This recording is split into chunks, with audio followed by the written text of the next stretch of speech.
Halo, jumpa lagi sama gue, Mans Fitness. Ini adalah podcast gue yang kedua. Dan mungkin mulai sekarang dan kedepannya kacamata nggak akan gue pakai. Jadi sebenarnya gue pakai kacamata selain karena mata gue minus, juga ya karena ada permasalahan di saraf mata gue yang bikin gue selalu berkedip-kedip. Mungkin ya salah satu efek dari narko juga, gue juga nggak tahu. Dan gue juga nggak pernah mau pusingin itu, karena menurut gue ya nggak ganggu gue juga. Oke. Materi kali ini gue akan bahas mengenai benzodiazepin. Kalau kata anak kau, kalau kata anak sekarang, buti, itok, roda dan lain-lain. Roda tuh apa ya gue ya? Oke. Menurut gue benzo ini obat ya. Buat kalian yang belum tahu, benzo itu obat-obatan. Sebenarnya sih itu bukan obat yang dijual bebas, tapi ya gue nggak tahu gimana caranya bisa banyak beredar di pasar gelap. Bahkan juga ada oknum-oknum lah yang menyalahgunakan ya mungkin kayak jenis alprazolam, terus clonazepam, pokoknya keluarga zepam dan zolam itulah. Oke, menurut gue pemakai benzo itu dibagi dua jenis. Yang pertama adalah bukan pemakai ya, tapi dia dalam terapi, dalam pengawasan dokter psikiatri. Nah ini untuk yang orang yang tahap yang di poin pertama ini gue nggak terlalu permasalahin lah ya, karena dia juga mau sembuh nih. Yang kedua adalah orang-orang yang menurut gue so keren, obat yang harusnya buat pengobatan tapi disalahgunakan ya. Ini banyak banget. Mungkin dari sebelum gue mulai pakai udah ada, dari zaman dulu pasti udah ada lah ya. Yang dulu waktu di tahun 90-an itu yang terkenal adalah Nipam, terus di 2000-an itu Dumolid lumayan terkenal, terus juga yang banyak disalahgunakan adalah Lexotanil, yang sekarang Lexapam lah ya. Oke, terus juga Esegan dan lain-lain. Oke, yang jadi pertanyaan sebenarnya adalah ini kan obat keras, dari mana dia bisa dapat? Ya, mungkin di antara kalian banyak yang bingung, ini kok bisa bocor dari mana? Penyakit itu ada di banyak tempat. Satu, ada apotik nakal nih. Gue nggak tahu kenapa dia jual itu dengan secara bebas. Gue nggak tahu, harus itu pakai resep loh.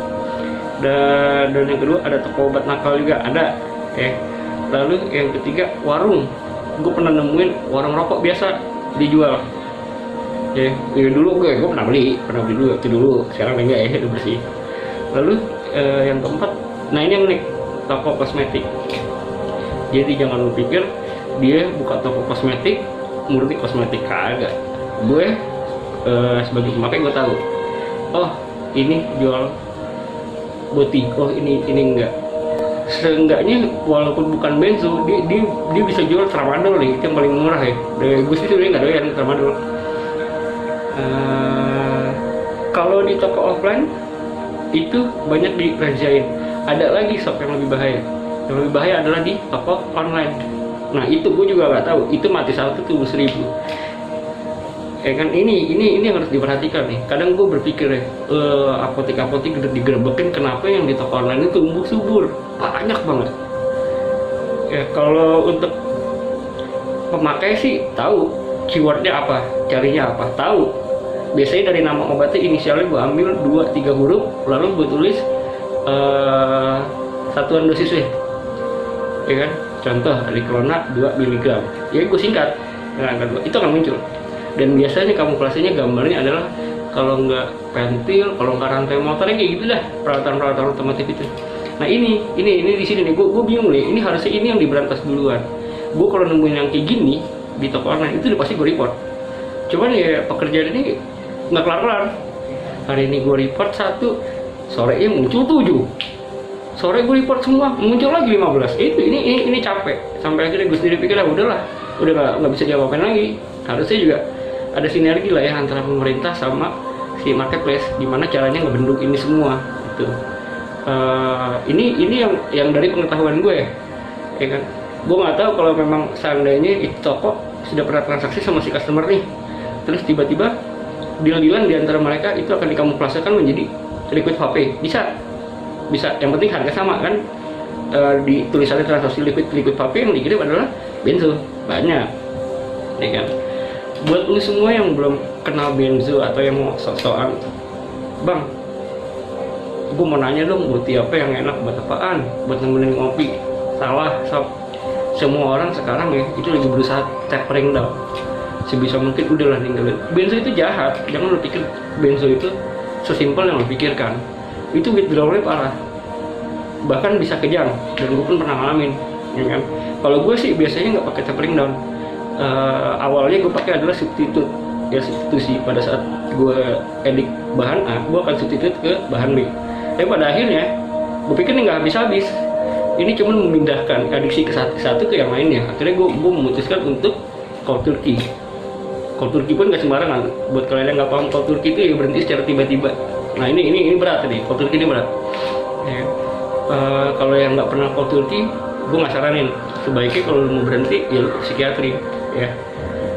Psikiatri sebenarnya kalau lu jujur, lu ceritakan kendala lu apa, masalah lu apa, itu akan dikasih solusi sama mereka ya. Ini balik lagi ke dua tipe orang yang pemakai benzo tadi di atas yang gue sebutin ya kan. Jadi sebenarnya kalau menanya, bang, benzo yang enak apa, buat yang enak apa, lu salah pertanyaannya. Yang benar adalah, bang, gue ada masalah, kira-kira yang cocok pengobatan buat gue apa? Nah, gue akan kasih saran. Lu datang ke rumah sakit ini, lu diskusi sama psikiatrinya, dialah yang akan assessment lu, dialah yang akan mengarahkan lu, dialah yang akan kasih lu. Itu baru benar, menggunakan benzo secara benar. Karena gue yakin ini benzo dikeluarkan bukan untuk disalahgunakan, tapi ya memang untuk pengobatan ya.